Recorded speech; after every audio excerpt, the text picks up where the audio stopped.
जो मुद्दे हमने पिछले मीटिंग के अंदर उठाए थे। देखिए, प्रधानमंत्री पीएम केयर्स फंड से जो वेंटिलेटर्स यहाँ पर दिए गए हैं, दिल्ली में बैठा हुआ एक सेक्रेटरी ने कहा कि औरंगाबाद में इतने हॉस्पिटल्स हैं, उनको इतने वेंटिलेटर्स देने चाहिए करके। पाचोड़ जैसे हॉस्पिटल के ऊपर जहाँ पर बराबर से डॉक्टर्स नहीं, जहाँ पर बराबर से स्टाफ नहीं, तो वहाँ पर 10 वेंटिलेटर्स दे दिए गए हैं, जबकि उनकी कैपेसिटी वहाँ पर 2 वेंटिलेटर्स हैंडल करने की नहीं है। कुछ उसी तरह से कन्नड़ जैसे मुकाम के ऊपर 10 वेंटिलेटर्स दिए गए हैं। दूसरे जो हॉस्पिटल्स हैं वहाँ पर भी ऐसे 10-10 वेंटिलेटर्स अगर मिलाकर अगर देखा जाए तो ये वहाँ पर पड़े हुए हैं, लेकिन वो यूज़ नहीं हो रहे हैं। अब अगर मैं आपको दूंगा तो आपको हैरानी होगी कि यहाँ पर एक वेंटिलेटर के लिए पेशेंट परेशान है कि मुझे वेंटिलेटर नहीं मिल रहा है। कहीं पर भी प्राइवेट हॉस्पिटल में चल जाओ या सरकारी अस्पताल में चल जाओ तो ये हाथ ऊपर कर देते हैं कि नहीं, हमारे पास वेंटिलेटर नहीं है, और इसी दौरान पेशेंट की मौत हो रही है। कितने पेशेंटों की जान गई है क्योंकि उनको वेंटिलेटर्स नहीं मिले हैं। अब मैंने जो डेटा अपने लेवल के ऊपर जानकारी हासिल की थी, गंगापुर के अंदर इनको 10 वेंटिलेटर्स दिए हैं, तो सिर्फ 4 वहाँ पर लगाए गए हैं, 4 बंद पड़े हुए हैं, 4 लगाए ही नहीं गए हैं, और 2 वेंटिलेटर्स वहाँ से एमजीएम हॉस्पिटल को दे दिए गए हैं। कन्नड़ के अंदर 10 वेंटिलेटर्स है, 10 के 10 बंद पड़े हैं, 10 के 10 का इस्तेमाल वहाँ पर नहीं हो रहा है। वहाँ पर जिस तरह से इक्विपमेंट लाया जाता है, रखा जाता है, तो कन्नड़ के अंदर 10 वेंटिलेटर्स बंद पड़े हुए हैं। वैजापुर के अंदर टोटल 19 वेंटिलेटर्स आए हैं। अब आप वैजापुर के हॉस्पिटल में चले जाइए कि जिस हॉस्पिटल की कैपेसिटी वहाँ पर 3 वेंटिलेटर्स हैंडल करने की नहीं है, वहाँ पर 19 हॉस्पिटल। दिल्ली में बैठा हुआ कोई अधिकारी समझता है कि वैजापुर के अंदर एक हॉस्पिटल है तो चलिए पीएम केयर्स का फंड हमारे पास आया है, दे दीजिएगा। अब उसका इस्तेमाल हो रहा है नहीं हो रहा है, ये मोदी जी को कोई लेना देना नहीं है, ना पीएम केयर्स फंड के मॉनिटरिंग के लिए कोई है। 19 वेंटिलेटर्स के अंदर से वहाँ पर सिर्फ 5 चालू है, 12 बंद है। ये किसी दूसरी जगह देने का है। तो ऐसे कुल मिलाकर ये वेंटिलेटर्स की अगर संख्या देखें, अगर ये पूरे के पूरे अगर वापस लिए जाए तो कम से कम 25 से 30 वेंटिलेटर्स आज यहाँ पर पड़े हुए हैं, लेकिन इसका इस्तेमाल नहीं हो रहा है। ज़िला परिषद के सीईओ का कहना है कि हमने उनसे जब सवाल किया कि ये वेंटिलेटर्स पड़े हुए हैं तो ये क्यों इस्तेमाल नहीं, तो उन्होंने हमें एक ऐसा जवाब दिया कि नहीं, वो जो कंपनी है, वो कंपनी का रिप्रेजेंटेटिव है, वो इंस्टॉल नहीं कर रहा है, वो इंस्टॉल करने के लिए आने वाला है। तो कंपनी का रिप्रेजेंटेटिव कोई भीख नहीं दिया है, ये कोई दान नहीं दिया है, ये कोई चैरिटी का काम नहीं किया है उसको गवर्नमेंट ने पैसा दिया है तब वो लाकर दिया है, और इस तरह से लाकर उसने कचरे की तरह यहाँ पर फेंक दिया है। और प्रशासन पूरी तरह से अगर गफलत में बैठा हुआ है तो इनको ये जवाब देना पड़ेगा। हमने जिलाधिकारी को ये कहा है कि ये फ़ौरन ये वेंटिलेटर्स लाए और इसका इस्तेमाल जल्द से जल्द करें। और कहाँ पे करना चाहिए?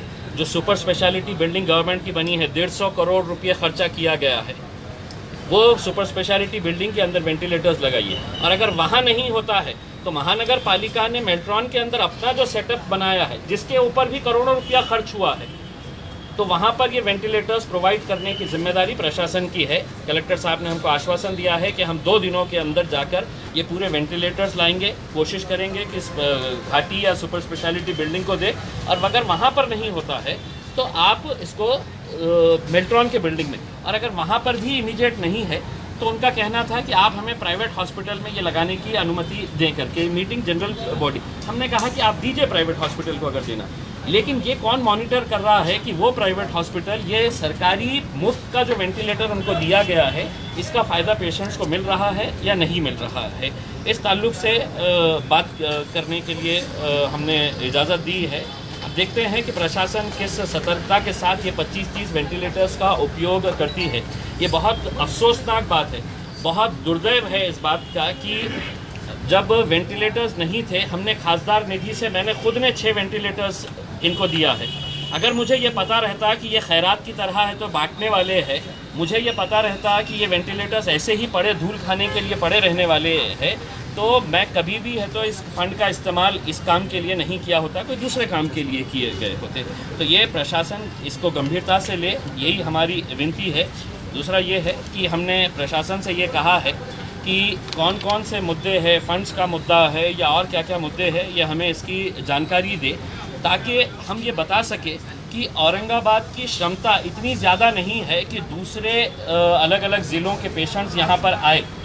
आपको अपना अपना इंफ्रास्ट्रक्चर बनाना पड़ेगा, चाहे वो नांदेड़ में हो, लातूर में हो, भीड़ में हो, उस्मानाबाद हो। अगर पूरे के पूरे पेशेंट्स यहाँ पर आने लगे तो औरंगाबाद के ऊपर बहुत बड़ा तान पड़ने वाला है। तो ये सरकार की जिम्मेदारी है कि अपने अपने डिस्ट्रिक्ट हॉस्पिटल्स को एक्विप करे कि ताकि वहाँ का पेशेंट यहाँ ना आए, और यहाँ के भी जो तालुके के हॉस्पिटल्स हैं, कन्नड़ के हॉस्पिटल को इतना एक्विप करे कि कन्नड़ के हॉस्पिटल के पेशेंट को घाटी में आने की ज़रूरत ही ना पड़े, वैजापुर के पेशेंट को यहाँ पर आने की ज़रूरत ही ना पड़े। लेकिन सबका इंटरेस्ट चूँकि इसी के अंदर रहता है कि मशीन कितने में आ जाएगी, बिल्डिंग बना लिया जाएगा, तो सबका अपना अपना एक इंटरेस्ट यही रहता है कि इंफ्रास्ट्रक्चर के अंदर सबका कट रहता है, वो कट मिल जाता है तो सब खामोश हो जाते हैं। अब हॉस्पिटल वेंटिलेटर्स है, लेकिन वेंटिलेटर्स रहने के बाद अगर डॉक्टर्स ही नहीं है जो चलाने वाले हैं, नर्सिंग स्टाफ ही नहीं है, अब नर्सिंग स्टाफ के लिए उनको कुछ मिलता नहीं है, तो इनकी जो मांग है कि इन्होंने जो बैंकों से पैसा लिया हुआ है या जो जहाँ से भी लिया है उसका जो वसूली इनके लिए की जा रही है, और ये बैंड बजाने की इजाज़त मांग रहे हैं। मैं तो चाहता हूँ इतनी ज़ोरों से आप लोग बैंड बजाएं कि पूरे महाराष्ट्र के अंदर आपके बैंड की गूंज बजनी चाहिए। उसके अंदर देखिए सब चीज़ खुल चुका है। अगर आप सरकार से अगर ये इजाज़त मांगेंगे कि हमको बैंड बजाने की इजाज़त दे, तो आपको कभी भी नहीं मिलने वाला है। सही है तो आप अपना बैंड बजाना शुरू कर दीजिए। Please like and subscribe my YouTube channel.